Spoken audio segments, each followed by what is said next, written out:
여러분들께 많은 질문을 던질 겁니다. 마음으로 대답을 했으면 좋겠습니다. 여러분, 예수님은 지금 어디에 계십니까? 여러분은 죄 사함을 받았습니까? 여러분은 영생을 얻었습니까? 하나님의 자녀가 되었습니까? 구원받았습니까? 거듭났습니까? 성령을 받으셨어요? 의롭다 하심을 받았습니까? 성령의 인치심을 받았습니까? 점점 작아져요. 그러면 구원받은 증거가 여러분 무엇입니까?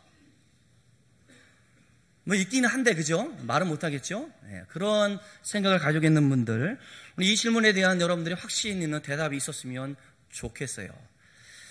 어떤 할머니가 교회에 열심히 다니면서도 구원받은 확신이 없어서 고민하다가 담임 목사님을 찾아가 구원받는 확신이 무엇이냐고 물었습니다. 그러자 목사님께서는 말씀하시기를, 만약 할머니의 집 이웃 두 집이 있는데 한 집에는 매일 찬송 소리가 흘러나오고 있고 한 집에는 매일 먹고 마시고 즐겁다고 떠드는 소리가 들려온다면 어느 집의 소리에 더 마음이 갑니까? 라고 물었습니다. 그랬더니 그 할머니가 말씀하기를, 그야 매일 찬송 소리가 흘러나오는 가정에 귀를 기울이게 됩니다 라고 말합니다. 그때 목사님께서 안심하십시오, 그게 구원받은 증거입니다 라고 말하였다라고 합니다. 그 할머니에게는 구원받은 증거로 그렇게 표현하는 것이 어쩌면 맞다라고 생각이 되어져요. 여러분, 지금 우리가 처해 있는 그곳에서 어느 것이 좋은 것입니까? 여러분이 주님을 의지하고 주님을 바라본다 하지만 우리의 마음이, 우리의 생각이 세상을 향하여 육신의 소욕 가운데 머물러 있는 것은 아니지. 이 시간 곰곰이 성찰해 보았으면 좋겠습니다. 우리가 카네기는 확신이 있는 사람 가운데 성공할 수 있다라고 이야기를 합니다. 우리가 세상에 그렇게 말하는 사람들도 있는데 그리스도인에게 중요한 것은 확신이 중요하겠죠. 무엇보다 구원에 대한 확신은 중요할 겁니다. 구원의 확신이 우리 가운데 필요합니다. 내가 지금 구원받았고 내가 오늘 죽어도 하나님 나라에 갈 수 있다는 그런 구원에 대한 확신이 여러분들 가운데 있습니까? 그런데 없는 분들이 더러 있다라는 말이에요. 구원파 이단이 우리에게 찾아와서 묻습니다. 구원받았습니까? 예! 라고 자신있게 대답을 합니다. 며칠인지 압니까? 라고 물으면 곤란하죠.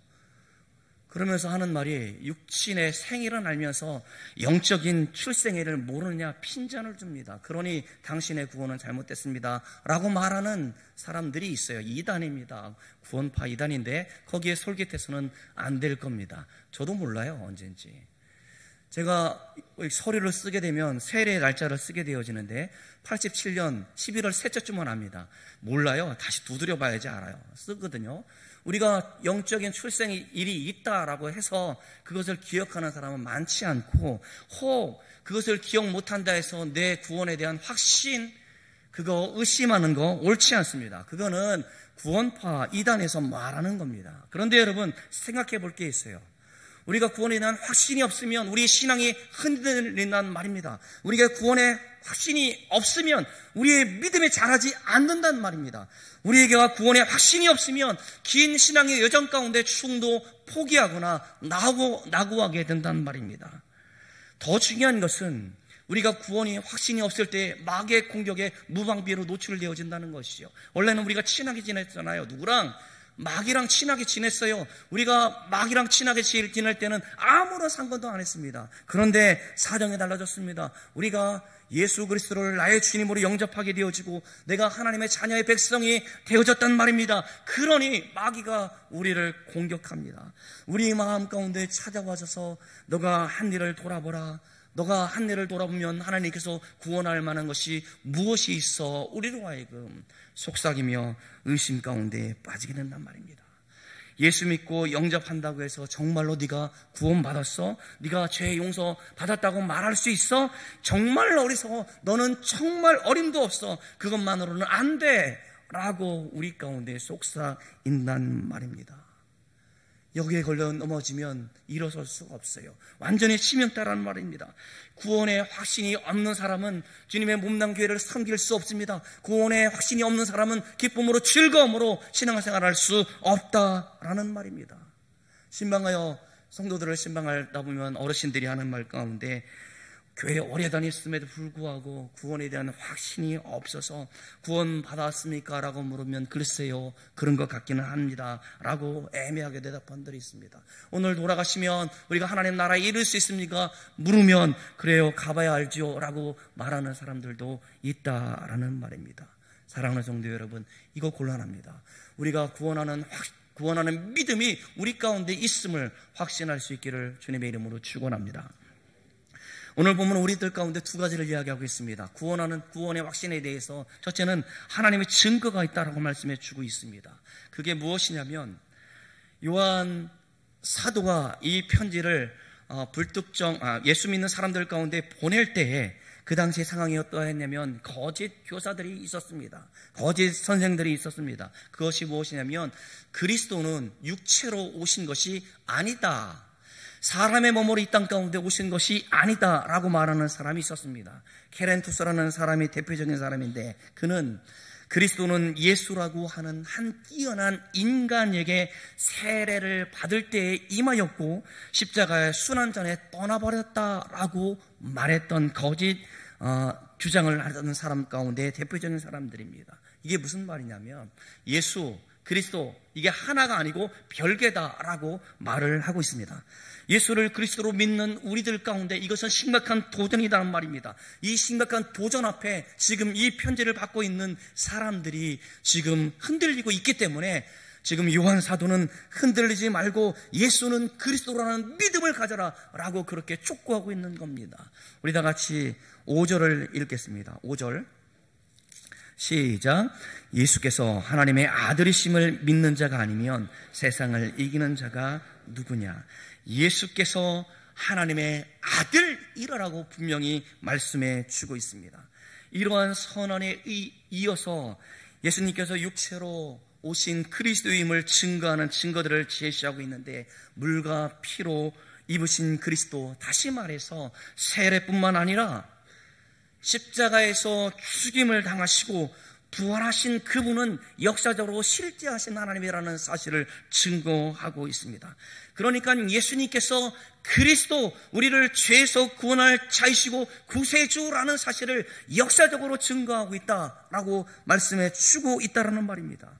예수님께서 하나님의 아들 그리스도이시라는 사실을 역사에서 증거하고 일 뿐만 아니라 믿는 사람들 안에 내주하는 성령께서 그것을 증언하고 있다라고 요한 사도는 그렇게 말씀해 주고 있는 겁니다.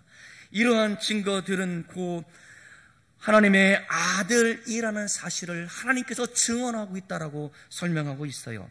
우리 다 같이 9절, 10절을 같이 읽도록 하겠습니다. 9절 시작. 만일 우리가 사람들의 증언을 받을진대 하나님의 증거는 더욱 크도다. 하나님의 증거는 이것이니 그의 아들에 대하여 증언하신 것이니라. 하나님의 아들을 믿는 자는 자기 안에 증거가 있고 하나님의 아들을 믿지 아니하는 자는 하나님을 거짓말하는 자로 만드나니 이는 하나님께서 그 아들에 대하여 증언하신 증거를 믿지 아니하였음이라. 하나님의 증거를 믿지 아니함으로 하나님을 거짓말하는 자, 그게 거짓 선생들이다 라고 말씀해 주고 있는 겁니다. 예수님께서 육체로 오신 그리스도라는 사실을 믿으라라고 그렇게 촉구하고 있습니다. 하나님의 아들 예수를 믿는 사람들 가운데 영생이 있음을 알게 하기 위해서 이 편지를 보낸다. 그러니까 요한일서의 주제는 하나님의 아들 예수를 믿는 사람들 가운데 영원한 생명이 있다는 사실을 말하기 위해서 이 편지를 보내고 있다는 말입니다. 예수 그리스도를 믿는 성도들이 참으로 구원받는 하나님의 자녀들이라는 사실, 그 사실을 그 믿는 믿음 위에 굳건히 설 수 있는 저와 여러분들 되어지기를 주님의 이름으로 축원합니다. 두 번째는 이런 확신의 말씀을 우리들 가운데 말씀해 주고 있어요. 구원의 확신에 굳게 세워주는 말씀 11절 12절입니다. 같이 읽도록 하겠습니다. 시작. 또 증거는 이것이니 하나님이 우리에게 영생을 주신 것과 이 생명이 그의 아들 안에 있는 그것이니라. 아들이 있는 자에게는 생명이 있고 하나님의 아들이 없는 자에게는 생명이 없느니라. 아멘. 나는 구원받았다라는 사실을 어떻게 안다고요? 외적인 증거로 하나님 말씀하셨다라고 하고 있어요. 하나님의 말씀이 증거라라고 말씀해 주고 있다는 말입니다. 그러니까 우리의 마음도 세상은 변하지만 변하지 않은 하나님의 말씀이, 예수님이 우리의 그리스도다라고 말하고 있다라는 말입니다. 그러니 성경이 매우 중요해요. 구원의 책이요, 우리에게 계시로 말씀해 주고 있기 때문에, 보고와 같기 때문에 성경 말씀은 매우 중요하다랍니다. 이것이 증거다라고 말할 수 있어요. 미국의 전도자 체프먼이라는 사람이 대학생 때였습니다. 그가 무디 목사님의 전도 집회에 참여하게 되어졌는데, 전도 집회가 마치고 나서 선생님을 찾아가, 선생님, 저는 구원에 대한 확신이 없습니다 라고 물었습니다. 무디 목사님이 말하기를, 당신은 예수 그리스도를 진실로 믿습니까? 라고 물었습니다. 체프만은 저는 믿기는 믿는데 자신이 없습니다 라고 대답하였습니다. 무디 목사님이 요한복음 5장 24절을 읽으라 라고 말했습니다. 우리 다 같이 요한복음 5장 24절을 읽겠습니다. 시작.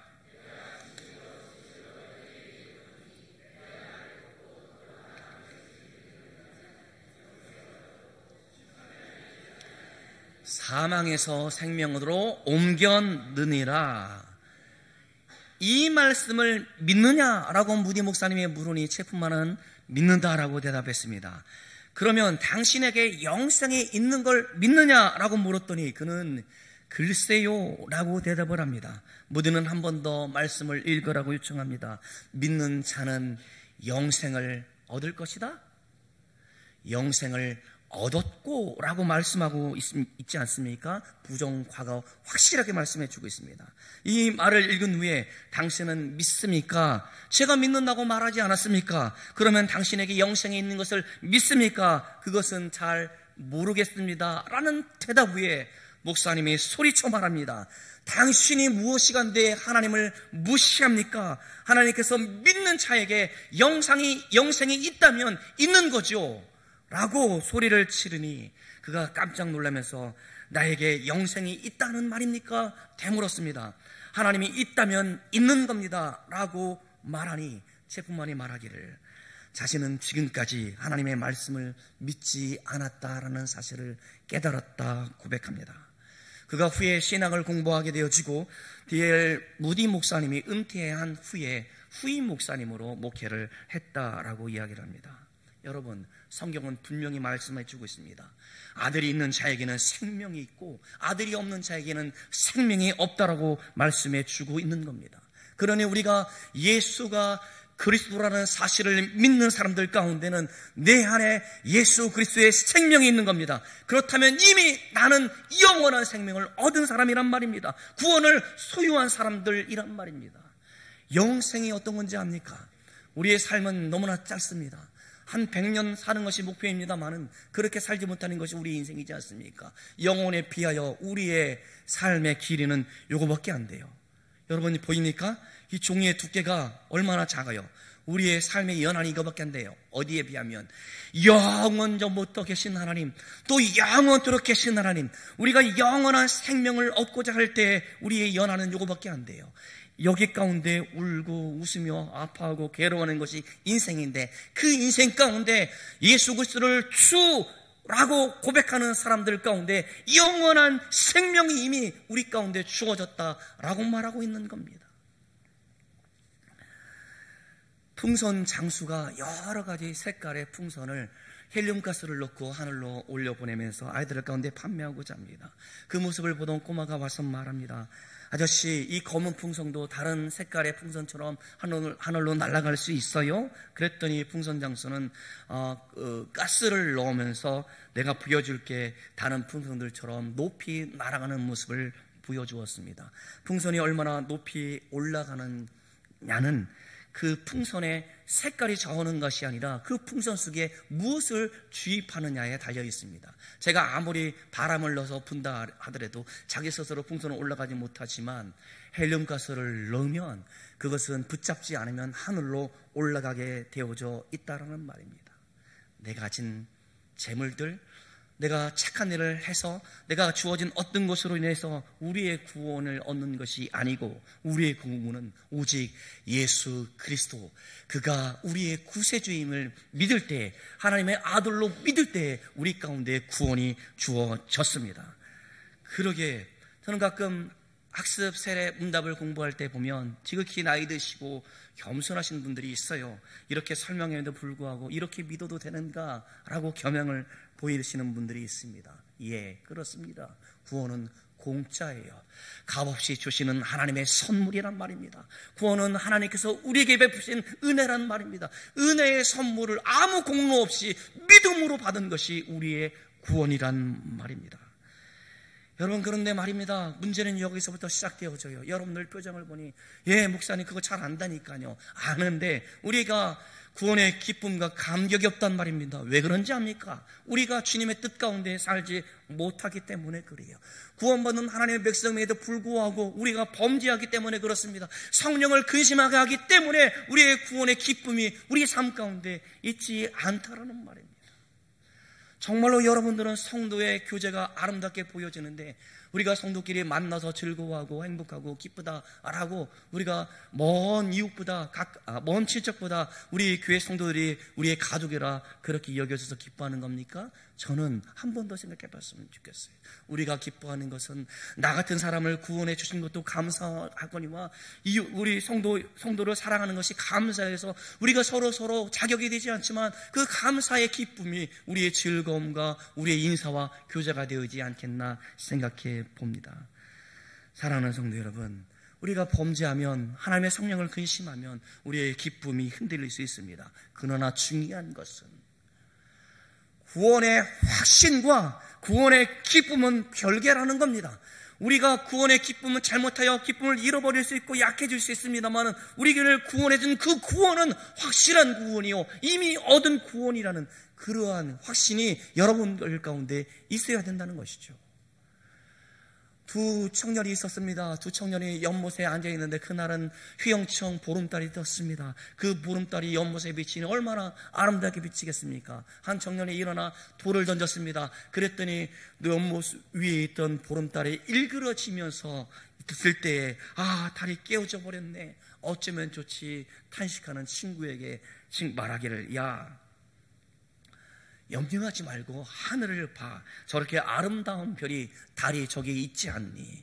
여러분, 이게 좋은 비유인 것 같아요. 연못의 달은 하늘에 비춰진 달의 그림자일 뿐입니다. 연못의 달은 돌을 던지면 물결이 쳐서 이그러지지만 하늘에 있는 달은 시홍천 모든 곳 가운데 비치고 있다라는 말입니다. 우리의 마음이 이와 같아요. 아무런 문제가 없으면 잔잔한 하나님의 평강에, 주님의 평강이 우리 안에 있는 것 같은데 우리가 요동합니다. 자신이 없습니다. 확신하지 못합니다. 어려움 가운데 그냥 주저앉습니다. 왜 그렇습니까? 우리 안에 하나님이 원치 않는 것들이, 더러운 것들이 있거나 우리의 평안을 깨트리는 마음에 짓는 죄들 때문에 그렇지 않습니까? 그것이 우리를 흔들어요. 의심하게 만들어요. 확신하게 하지 못한다는 말입니다. 그리고 내가 행복하다는 사실을, 내가 하나님의 존귀한 사람으로 부름받았다는 사실을, 존귀한 사람이라는 사실을 잃어버리고 확신도 사라지게 된다는 말입니다. 그러나 걱정하지 마십시오. 우리 안에 계신 주의 성령께서 우리로 하나님을 기뻐하지 못하는 것들 때문에 근심하고 있고 우리로 하여금 입술을 벌려 자복하게 하고 하나님의 도우심을 구할 수 있도록 우리로 하여금 기도로 이끌어 준다는 말입니다. 우리가 성령에 근심하게 한 것들 때문에 우리의 마음이 아픈 그 모습을 주의 성령께서 고백하게 하시고 한 번, 두 번 용서해달라고, 아니 1000,000번을 용서해달라고 그렇게 부르짖어도 우리 하나님께서는 우리를 사랑하사 택하신 자들에게 우리의 모든 죄를 다 용서하신다라는 말입니다. 그러기에 하나님은, 말씀은 변함이 없고 하나님께서 우리를 사랑하심에 변함이 없기 때문에, 신실하신 하나님이기 때문에 우리의 구원은 흔들릴 이유가 하나도 없다라는 사실을 믿음으로 고백할 수 있기를 간절히 소망합니다. 변한 것은 무엇이에요? 우리의 마음이에요. 죄로 인해서 성령을 근심하기 했기 때문에 그렇습니다. 사랑하는 성도 여러분, 구원받은 사실 때문에 우리는 기뻐하지만 우리의 믿음이 약해져서 흔들릴 때가 있습니다. 그럴 때 우리 마음 가운데 찾아와서 촉구하시는 주의 성령님 앞에 엎드릴 수 있는 저와 여러분들 되어지기를 주님의 이름으로 축원합니다. 요한복음 4장에 왕의 신하가 왔습니다. 예수님 앞에 와서 자신의 아들의 병을 고쳐달라고 그렇게 요청을 합니다. 가버나움에 있는 아들이, 멀리 떨어져 있는 아들이 중병에 걸려서 죽어가고 있는데 예수님 도와달라고 그렇게 간청할 때 예수님께서 하신 말씀이에요. 요한복음 4장 50절 말씀을 같이 읽도록 하겠습니다. 시작. 예수께서 이르시되 가라, 내 아들이 살아있다 하시니 그 사람이 예수께서 하신 말씀을 믿고 가더니, 보세요 여러분, 왕의 신하가 지금 아들이 살아났다는 그 회복을 확신할 수 있었던 근거가 바로 무엇이었습니까? 내 아들이 살아났다라고 누가 말씀했습니까? 주님께서 말씀하신 주님의 말씀을 믿었다라는 겁니다. 말씀을 믿고 의지하여 나아갈 수 있는 여러분 되시길 바랍니다. 여러분의 기쁨이 다운되어지고 즐거움이 사라진 것은 우리의 마음인데, 우리의 모든 죄를 다 담당하여 주신 주님을 믿는 믿음, 주님의 말씀을 믿는 믿음이 여러분 가운데 있을 때 회복된다는 사실을 믿음으로 고백할 수 있기를 간절히 소망합니다. 사랑하는 성도 여러분, 무엇보다 구원의 확신 가운데 굳건히 설 수 있기를 바랍니다. 여러분, 우리가 누가복음 15장에 나오는 탕자 비유의 둘째 아들처럼 내 것을 달라고 요청을 해서 허랑방탕하게 다 허비하고 돌아오는 모습이 얼마나 뻔뻔해요. 표현이 그렇습니다만은 우리가 좀 뻔뻔해졌으면 좋겠어요. 아니, 죄를 많이 지으라는 것이 아니라 그 아들처럼 내가 아버지 집에 유하여야겠다라는 그런 고백, 내가 죄 가운데 산다 할지라도 하나님 탕자처럼 돌아와 하나님께 엎드릴 수 있는 그 은혜, 그 은혜를 사모할 수 있기를 바랍니다. 확신, 강한 확신은 무엇입니까? 모든 의심으로부터 벗어나는 것이 확신일 겁니다. 오늘 내가 죽어도 하나님의 품에 안길 수 있다는 그런 확신, 하나님께서 나를 위해서 영원한 생명을 예비해 주셨고 믿는 자는 영원히 살 수 있도록 해주시고, 이 몸이 아니에요. 여러분이 아무리 아름다운 몸으로 치장한다던 치더라도 그 몸 갈 수 없어요. 할머니, 성도 여러분, 안심하세요. 그 몸 가지고 가는 거 아닙니다. 우리의 몸인 변화되어진 몸, 신령한 몸, 영화로운 몸으로 가지고 가는 나라가 하나님의 나라고 그것에서 영원히 산다라고 주님께서는 약속해 주고 있다라는 말입니다. 오늘 아이를 출산하고 처음으로 교회에 온 박종현 집사님이 있는데, 그 집사님의 모습을 보면 제가 생각하면 똑같아요. 정말 아이가 태어난 것 때문에 세상 모든 것을 다 갖는 듯한 마음이 있지 않겠습니까? 예, 그런 마음으로 왔는데, 제가 이렇게 고백하니까 우리 애들이 말하기를, 아빠는 그렇게 매일 힘들어? 그러기를, 나는 힘들어. 한 번도 편안한 날이 없어. 매일 힘들어. 하나님 주시지 않으면 살 수가 없어. 그렇게 고백을 합니다만은, 여러분, 우리 인생 가운데 가장 즐거웠던 시간들이 언제였습니까? 저는 아이 가난하게 키울 때가 제일 행복했던 시간이지 않았나 생각이 되어져요. 여러분, 하나님 나라에서 누리는 시간들은 그거는 아무것도 아니에요. 그래서 지복이라 그러는데, 그 무한한 지극한 복락을 누리며 사는 곳이 하나님 나라입니다. 그것에서 영원한 생명을 가지고 주님과 함께 살 소망이 우리 가운데 있다라는 말입니다. 사랑하는 여러분, 확신이 있어야 우리 신앙생활도 즐거워요. 확신이 있어야 우리가 승리할 수 있다라는 말입니다. 여러분, 다윗은 어떤 사람이었습니까? 굉장히 힘들고 어렵고 그런 과정 가운데 있지만 그 마음 가운데 고백하는 것은 하나님이 나와 함께 하신다는 믿음의 고백이 있었습니다. 우리 다 같이 시편 3편 7절을 같이 읽어보도록 하겠습니다. 시작. 여호와여 일어나소서, 나의 하나님이여 나를 구원하소서. 주께서 나의 모든 원수의 뺨을 치시며 악인의 일을 꺾으셨나이다. 앞으로 있을 악인의 침범 가운데도 하나님께서 꺾으실 거다라는 확신 가운데 이렇게 고백하고 있다라는 말입니다. 완료형으로 말씀해 주고 있어요. 꺾으셨다라고 그렇게 고백하고 있다는 겁니다. 물론 내용은 미래에 이루어질 승리이지만 본문은 분명히 완료되어지는 그렇게 표현해 주고 있다는 말입니다. 여러분 정말 유식한 소리 하는 것 같습니다만 히브리어, 지금 이스라엘 사람들이 사용하는 언어, 저는 열심히 배워서 거기 가면 읽을 줄 알았어요. 간판을 읽을 걸로 쳐다보면 못 읽겠습니다. 왜 그런지 압니까? 자음만 써놨어요. 모음을 붙여놔야지 읽는데 우리는 못 읽어요. 그러나 그 사람들은 평생 그렇게 살아왔기 때문에 모음 없이도 읽는데 아무런 지장이 없는 것 같습니다. 그런데 그 언어 가운데 과거 완료형의 형태의 문장이 나오면 그 뜻은 무엇이냐면 너무나 확실하고 확고하다는 뜻을 가지고 있습니다. 마찬가지로 아까 우리가 요한복음 5장 24절 가운데도 완료형으로 사용하고 있죠. 또 시편 3편 7절에도 꺾으셨나이다라고 완료형으로 사용하고 있죠. 이게 무엇이냐면 확신한다, 분명히 내가 믿는다라는 그런 고백 위에 그렇게 말하고 있는 겁니다. 제가 어릴 때 아이들 가운데 싸움 아시죠? 너 죽었어 하고 이렇게 얘기하잖아요. 그러면 어떻게 되는 겁니까? 우리 애들이 살인자 되는 거예요? 그거 아니잖아요. 너 죽었어라는 것은 내가 너랑 싸우면 이긴다라는 그런 표현 아니겠습니까? 실제로 죽인다라는 것이 아니라 내가 자신 있다라는 확신을 가지고 하는 말, 이게 완료란 말입니다.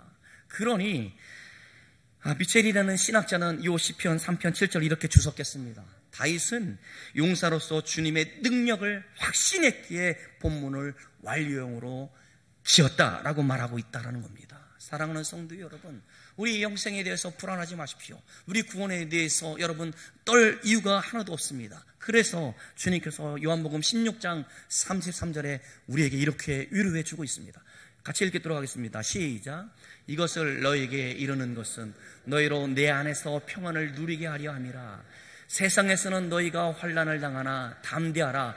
내가 세상을 이길 것이다, 아니면 이기었다, 이기 없다라고 완료형을 사용하고 있는 것은 강한 확신이란 말입니다. 주님께서 확실하게 말씀해 주고 있기 때문에 우리도 이 말씀을 받을 때 확실하게 내가 세상을 주님과 함께 이길 수 있다라는 그런 구원의 확신이 여러분들 가운데 있기를 진실로 바랍니다. 여러분, 미래에 이길 것이 아닙니다. 과거형으로 완료형으로 기록되어졌다라는 말입니다. 강한 확신 때문에 그렇게 말씀해 주고 있는 겁니다. 하나님의 구원을 확신하고 말씀을 의지하는 고백은 야 까불지 마. 같이 따라해 보겠습니다. 야 까불지 마. 저한테 말고 마귀한테, 우리의 믿음을 시험하는 마귀 가운데, 우리를 유혹하는 마귀 가운데 다 같이 야 까불지 마. 이게 의도적입니다만은 이렇게 살아야 돼요. 우리가 세상 염려 근심 때문에 우리의 믿음이 약해집니다. 우리가 자녀들 때문에 우리의 믿음이 흔들릴 수 있어요. 삶의 문제들 때문에, 경제들 문제들 때문에 어려울 수 있다는 말입니다. 그럴 때 그 어려움이 우리의 믿음을 꺾지 못하고 우리의 구원의 확신 가운데 꺾지 못한다는 그런 믿음의 고백이 여러분 가운데 있어야 되지 않겠습니까? 콜럼버스 예화를 하나 하고 마치겠습니다.